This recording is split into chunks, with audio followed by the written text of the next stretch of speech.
Alam mo, may mga bagay tayong hinihiling at pinagdarasal na gusto nating matupad, pero darating pala siya sa tamang panahon, sa tamang pagkakataon, and in God's perfect time. Dapat matuto kang maghintay sa lahat ng bagay.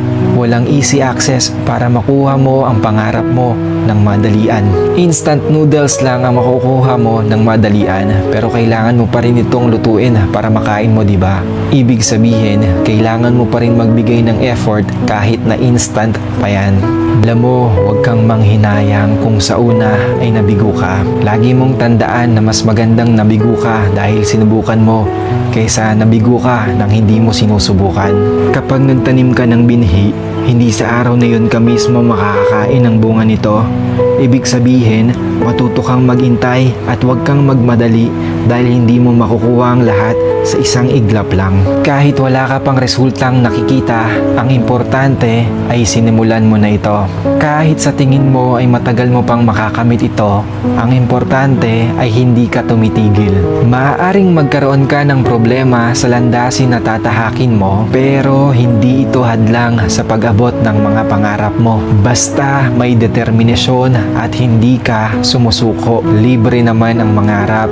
Hindi mo kailangan magbayad, pero kailangan mong gumawa ng paraan para magkatotoo ang mga pangarap mo. Pero alam mo ang pinaka-importante, hindi mo makakamit ang mga pangarap mo kung ikaw mismo ay walang tiwala sa sarili mo. At syempre, samahan mo na rin ang pananalig sa Diyos para kahit mahirapan ka man, may tutulong sa'yo bukod sa pamilya mo.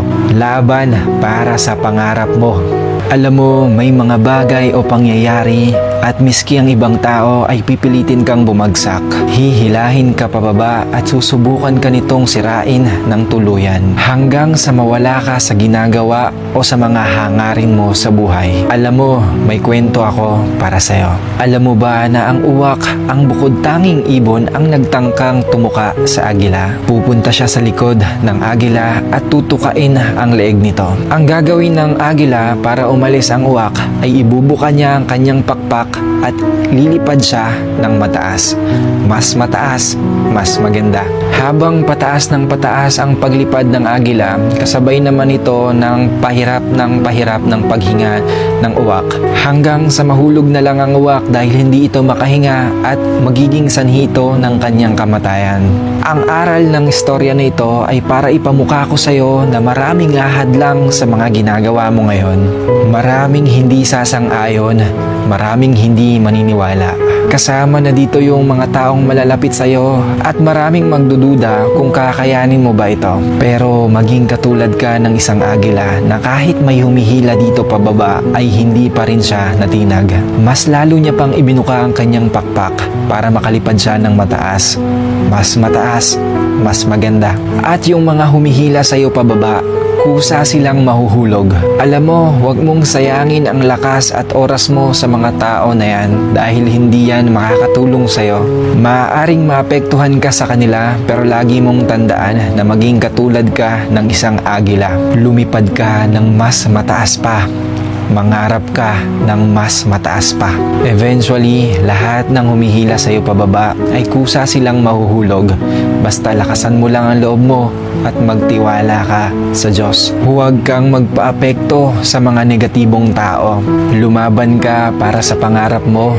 Lumaban ka para sa pamilya mo. At lumaban ka para sa sarili mo.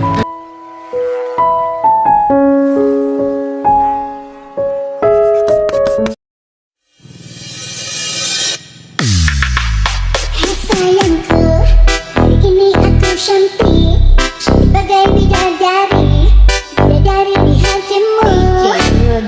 Sayangku, lakukanlah diriku seperti seorang ratu, ku ingin dimanjakanmu. Dari depan, dari samping, dari mana-mana aku tetap tampan. Lagi bobo, bubble.